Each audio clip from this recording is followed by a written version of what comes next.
Waalaikumsalam warahmatullahi wabarakatuh. Terima kasih banyak.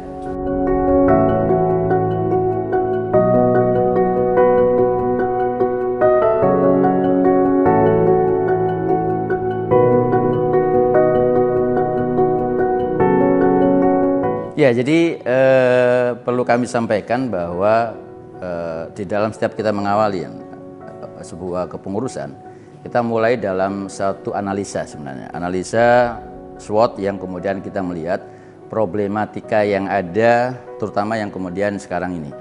Ini yang kemudian membuat satu langkah upaya ID ke depan itu harus menjadi organisasi yang sifatnya bukan organisasi yang reaktif, tapi prospektif antisipatif.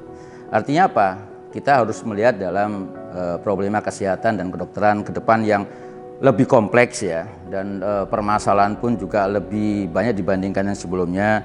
Dan mau tidak mau ini yang kemudian membuat satu langkah upaya yang kemarin kita hasilkan di dalam muktamar di Aceh adalah kita melangkah menuju ID Reborn. Artinya apa? ID yang terlahir kembali untuk kemudian menjadi lebih baik. Lebih baik dalam artian apa? Reborn artinya di sini adalah kita harus lebih mengedepankan ke depan dari sisi nilai intelektualismenya, lebih ke arah meristokrasinya, lebih ke arah kemudian partisipatif dalam bentuk kajian-kajian akademik dan profesionalismenya. Dan ini yang kemudian tentunya adalah salah satu upaya yang Reborn-nya ini adalah seperti yang menjadi cikal bakal dulu berdirinya ID adalah untuk mendorong kemudian membantu negara ya, dalam hal ini pemerintah di dalam peningkatan kesejahteraan masyarakat dan juga kemudian memperjuangkan hak dan kepentingan dari anggota. Itu yang kemudian menjadi satu upaya Reborn yang kita harus lakukan. Dan dalam satu upaya itu maka yang paling utama itu adalah ini dalam satu kaitannya di dalam program kepengurusan yang akan kita lakukan. Maka dua kata yang menjadi utama, branding dan trusting. Branding ini menjadi satu hal yang penting untuk membuat sebagai bagian modal sosial untuk kemudian branding integrity, branding identity, dan branding image. Terutama terkait dengan trust yang harus dibangun dari rakyat Indonesia bahwa dokter Indonesia ini yang terhimpun di dalam Ikatan Dokter Indonesia ini adalah memang lahir adalah untuk rakyat dan untuk bangsa Indonesia. Ya, kita melihat banyak problem ya, banyak problematika yang saat ini terjadi. Banyak hal-hal yang menjadi autokritik di kita maupun kritikan dari masyarakat yang saya kira itu menjadi satu hal yang menurut saya perlu untuk kemudian kita jadikan sebuah analisa internal kita untuk memperbaiki ide ke depan. Nah, ini yang saya kira menjadi sangat penting sehingga kuncinya adalah upaya-upaya yang saya lihat dari apa yang disampaikan masyarakat. Masyarakat ingin tetap mendapatkan pelayanan kesehatan yang berkualitas, pelayanan kesehatan yang memang dijamin oleh negara, dan dokter adalah menjadi bagian di dalam sistem pelayanan tadi. Maka kita pun harus masuk di dalam satu upaya-upaya yang semata-mata memang itu adalah untuk kepentingan rakyat.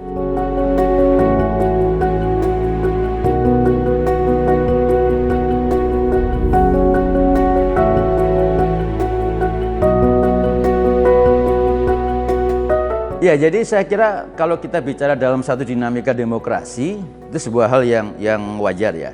Karena sebenarnya bukan hanya ini saja. Sebelumnya juga ada juga perkumpulan-perkumpulan ya katakanlah yang memakai nama dokter ya, yang itu sebagai bagian dalam satu bentuk organisasi masyarakat. Jadi harus dibedakan ini. Pemahaman terkait dengan ID sebagai organisasi profesi dan ID yang juga sebagai organisasi masyarakat. Pada saat kemudian kita bicara ini adalah sebagai organisasi masyarakat, maka ada ketentuan di dalam Undang-Undang Ormas bahwa semua itu namanya harus ada nama perkumpulan. Sehingga setiap di dalam pendirian akte badan hukum, maka kita menjadi satu aturan yang ada di Kementerian Hukum dan HAM, kita menjadi akte badan hukumnya ada sebagai perkumpulan Ikatan Dokter Indonesia. Tapi itu dalam konteks administrasi sebagai organisasi masyarakat. Tapi yang paling penting yang diemban oleh Ikatan Dokter Indonesia itu apa? Bahwa ID adalah satu-satunya organisasi dokter yang itu mendapatkan legitimasi dalam Undang-Undang Praktek Kedokteran. Dan itu kemudian diperkuat oleh apa? Hasil Mahkamah Konstitusi PU nomor 10/15 tahun 2017. di mana disebutkan di situ bahwa kepentingannya kenapa harus organisasi tunggal dalam kaitannya sebagai organisasi profesi dokter, karena kalau kita bicara organisasi profesi itu ada kepentingan apa? Satu, standar mutu, standar etik, standar kompetensi, dan memberikan kepastian hukum pada masyarakat yang itu harus jadi satu sumber. Bayangkan kalau kemudian ada standar-standar yang lain yang dibuat oleh organisasi yang mengatasnamakan dokter, yang itu nanti akan berpengaruh pada apa? Sekali lagi yang akan terpengaruh itu adalah kepentingan rakyat. Jadi ini yang kemudian oleh Mahkamah Konstitusi kemudian diperkuat sebenarnya dari hasil Mahkamah Konstitusi adalah bahwa untuk organisasi profesi dokter memang harus satu. Dan di dalam Undang-Undang Ketenaga Kesehatan pun juga disebutkan bahwa kalau berkaitan dengan organisasi dengan kesehatan yang mempunyai kepentingan untuk hajat hidup orang banyak dalam arti menyelamatkan nyawa, maka harus tunggal. Itu ada juga di dalam organisasi Undang-Undang Tenaga Kesehatan. Nah, inilah yang saya kira yang perlu dipahamin. Yang ini kemudian pada saat kemudian ada muncul dalam konteks sebagai organisasi masyarakat, ya saya kira kewenangan di dalam negara di dalam mengatur ormas sudah jelas. Tapi pada saat kemudian bicara sebagai organisasi profesi itu. Dan ini kita juga mengacu di dalam World Medical Association. Di dalam World Medical Association itu disebutkan bahwa National Medical Association mempunyai tanggung jawab standar mutu, standar etik, standar kompetensi, dan menjaga mutu layanan. Nah, inilah yang kemudian kepentingan di dalam National Medical Association di seluruh negara itu akan ada kaitannya dengan advokasi, registrasi, dan kemudian berkaitan juga dengan masalah sertifikasi. Nah, ini yang saya kira perlu dipahami sehingga ada perbedaan pemahaman terkait dengan bahwa sebagai organisasi profesi dan sebagai organisasi masyarakat.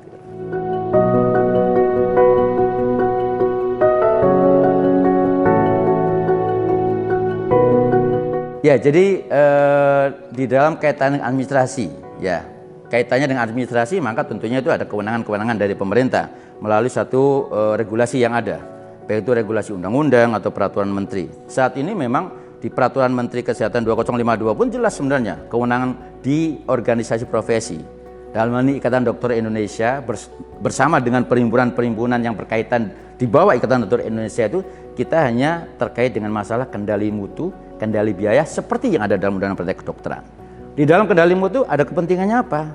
Bahwa yang bisa menilai dokter itu adalah peer group-nya. Jadi kita hanya sebatas rekomendasi saja.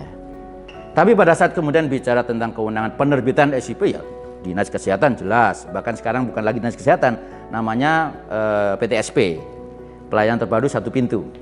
Dan itu memang di dalam praktek di lapangan cukup membantu ya, sehingga satu hari ada yang 1 hari 2 hari udah selesai itu ya kan melalui PTSP karena sifatnya sudah online sekarang. Terus kemudian yang paling penting adalah tadi kita hanya terkait dengan rekomendasi. Kalau si dokter A yang mengenal dokter A itu adalah dokternya. Nah, ini yang sebatas itu saja yang kewenangan yang ada di dalam organisasi profesi gitu. Jadi kalau mamanya sekarang ada wacana, memang selama ini sudah prakteknya sudah memang pemerintah yang secara administrasi gitu loh. Betul, karena tadi di dalam Undang-Undang Praktek Kedokteran. Karena di dalam Undang-Undang Praktek Kedokteran yang diterjemahkan di dalam Permenkes 2052 itu adalah memang bahwa berkaitan dengan registrasi sertifikasi dia harus menjadi bagian dalam satu bentuk Ikatan Dokter Indonesia.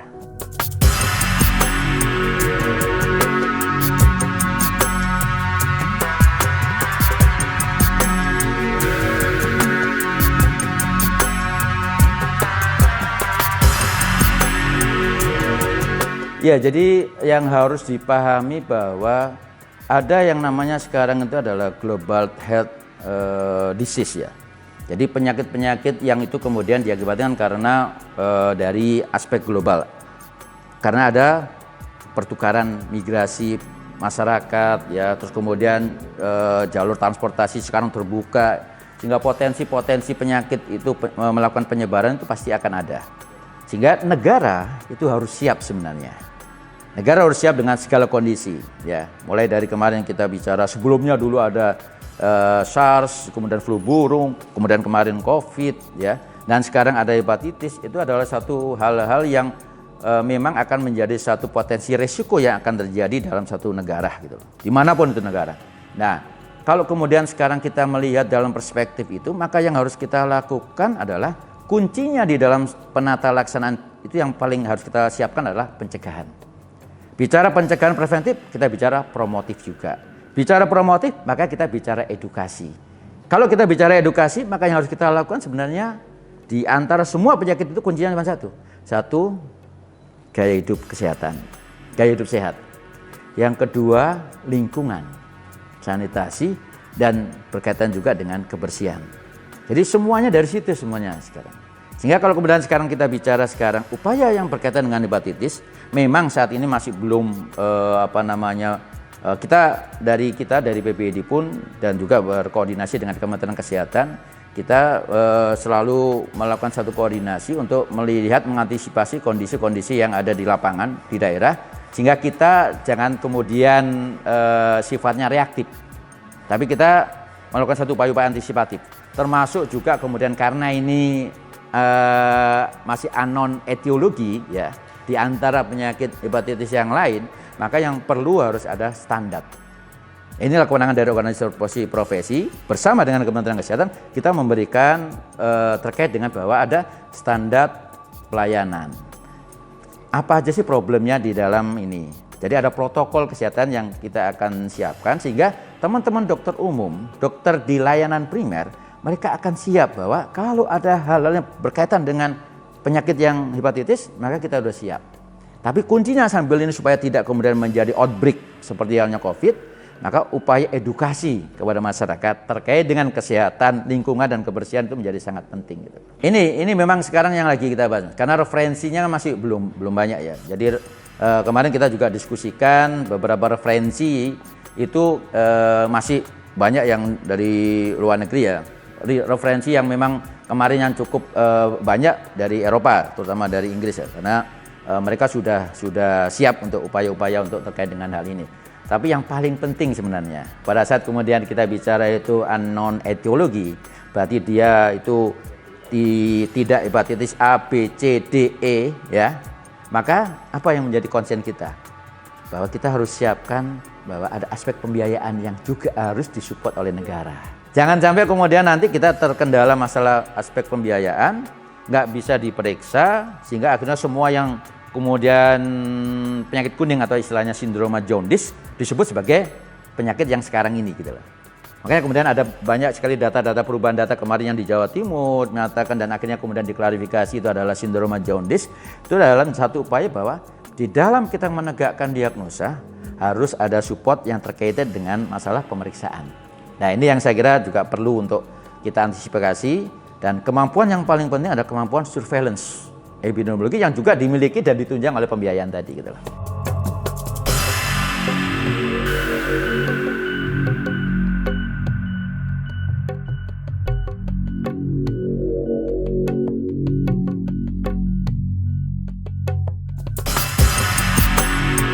Ya ini yang kemudian menjadi satu hal. Sebenarnya kita udah dibuka kemarin problematika terkait dengan hal ini di saat COVID gitu. Bahwa kalau kita bicara sekarang itu COVID, maka kita tidak bisa menerapkan bahwa standar yang di Jakarta sama dengan yang teman-teman di daerah. Karena negara kita punya karakteristik sendiri. Sehingga pada saat kemudian di dalam kebijakan kita tidak bisa sekedar kita benchmarking dengan negara lain katakanlah ya. Atau katakanlah kita langsung benchmarking kepada China pada saat penata laksanaan, nggak bisa. Kenapa? Kita negara geografisnya berbeda dengan mereka, sehingga kebijakan-kebijakan kita pun berbeda gitu. Nah, ini yang kemudian akhirnya mendorong bahwa salah satu upaya negara yang juga harus kita dorong untuk meningkatkan kemampuan berkaitan dengan hal untuk preventif dan surveillance penyakit-penyakit yang menular seperti ini, maka kemampuan infrastruktur, sarana prasarana, obat, alat kesehatan menjadi sangat penting. Terlepas juga dengan SDM juga. Karena apa? SDM-nya berbeda gitu loh. Kita SDM subspesialis banyak di kota, di daerah tidak ada. Kepentingan ID sekarang adalah kita harus mentransformasikan ilmu yang seharusnya itu di kedokteran. Karena kita kan harus update knowledge terus ya. Kita sampaikan bahwa ini loh, untuk mendiagnosa, maka dia tahu. Semua dokter di Indonesia harus tahu, terutama teman-teman dokter umum yang ada di layanan primer itu, dia harus tahu bagaimana untuk melakukan satu surveillance ya terkait dengan penyakit-penyakit. Bagaimana melakukan penata laksanaan yang itu harus didukung oleh obat dan alat kesehatan gitu.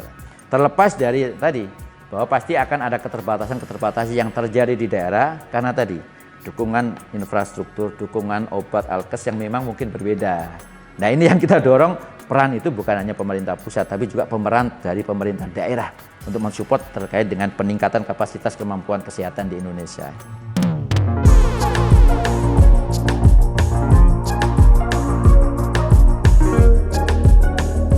Ya, ini yang kemudian kita pun juga harus mengambil peran yang responsif, Mas. Responsif artinya apa? Kita harus menjadi yang terdepan untuk memberikan referensi utama buat rakyat. Sehingga rakyat akan melihat bahwa, oke lah, terlepas ada dokter A, dokter B, tapi pada saat itu bicara kemudian muncul menjadi sebuah kebijakan, muncul dari referensi itu dari ID, maka kita akan menjadi yang jadi utama dipercaya oleh masyarakat. Itu yang paling penting gitu loh. Dan itu kita jaga gitu. Di COVID kemarin ya, walaupun kadang-kadang ada beberapa hal yang seperti kita dikonfrontir terkait dengan kebijakan-kebijakan, tapi kita mencoba menjaga bahwa pada saat itu bicara atas nama Ikatan Dokter Indonesia, maka kita referensinya memang referensi dari pakar yang memang terkait dengan hal itu. Tapi kita tidak bisa menafikan bahwa di dunia digital ini pasti akan ada yang namanya istilahnya itu yang kemudian berbicara karena beliau sebagai dokter memberikan satu edukasi ya. Terlepas dari edukasi itu kemudian mungkin berbeda, tapi pada saat kemudian masyarakat akan tetap melihat, oke lah, saya akan melihat dari ide apa kebijakan. Nah, itu yang menjadi utama. Ya kembali tadi seperti yang saya katakan di awal, branding dan trust.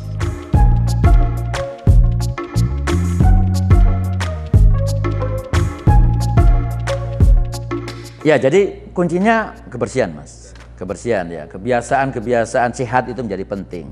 Munculnya kantin sehat ya, karena ini banyak di anak-anak sekolah ya.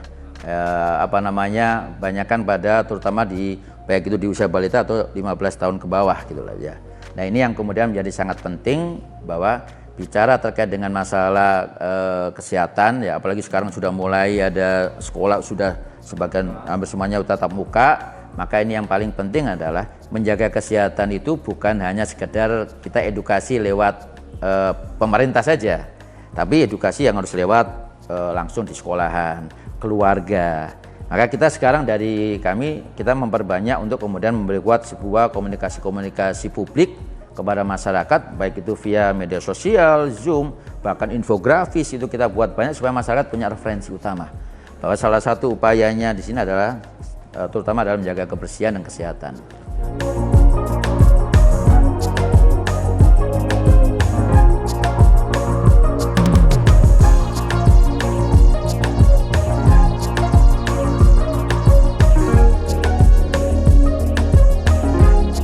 Yang jelas kalau di kita sudah buat satgas ya, satgas kewaspadaan. Kenapa kita buat satgas kewaspadaan? Kita tidak ingin menjadi hal yang seperti halnya kemarin di COVID gitu loh. Tapi kita juga tidak ingin kemudian menakuti masyarakat gitu loh. Tapi kita mendorong untuk masyarakat tetap waspada bahwa potensi penyakit menular itu tetap akan ada. Kapanpun tetap akan ada, sehingga kewaspadaan ini menjadi sangat penting. Terus kemudian kita koordinasi dengan baik itu Kementerian Kesehatan, Dinas Kesehatan Daerah, terus kemudian kita mendorong juga teman-teman di Puskesmas untuk bisa melakukan surveillance gitu loh, sehingga semakin cepat itu terdeteksi, maka kita berharap ini tidak kemudian semakin luas. Tapi yang paling penting adalah deteksi dini dan penata laksanaan dini. Ya itu kuncinya. Siapa yang bisa melakukan deteksi dini penata laksanaan dini adalah teman-teman di garda terdepan. Siapa? Teman-teman dokter umum dan dokter di pelayanan primer.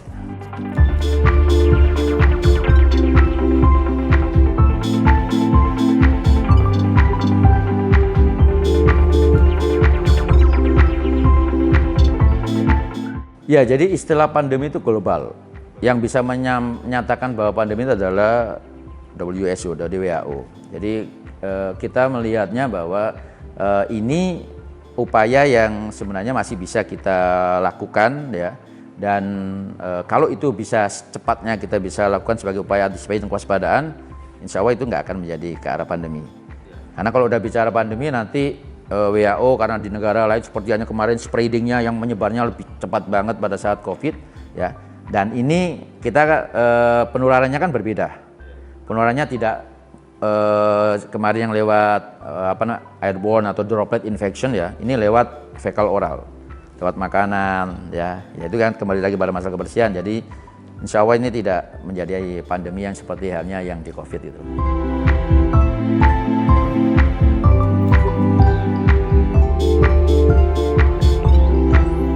Saya kira yang penting itu adalah tetap salah satu adaptasi yang harus kita lakukan adalah kita tetap melakukan 3M. Pelaksanaan kegiatan tetap bisa melakukan tatap muka secara langsung, offline, tapi yang paling utama sebenarnya masker. Kalau kami melihat bahwa nanti ini memang mudah-mudahan ya kita mengevaluasinya dari Lebaran ini ya. Pasca Lebaran, terus kemudian kasus COVID mudah-mudahan turun, maka kita bisa melangkah menjadi endemi. Tapi kalau dari sudut pandang kami, apakah kita boleh membuka masker?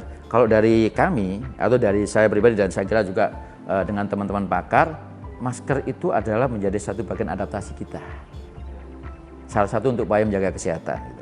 Sehingga itu mau tidak mau nanti ya kadang-kadang kita mungkin, dan saya kira kita sekarang sudah sangat terbiasa dengan memakai masker. Gitu. Dan yang paling penting tadi, kebersihan tadi itu. Jadi saya kira kita tidak sampai kemudian akhirnya tatap muka ini tidak boleh, harus online lagi. Kita saat ini dengan indikator-indikator parameter yang saat ini ada, kita belum untuk sampai ke arah sana itu. Mudah-mudahan tidak sampai ke arah sana itu.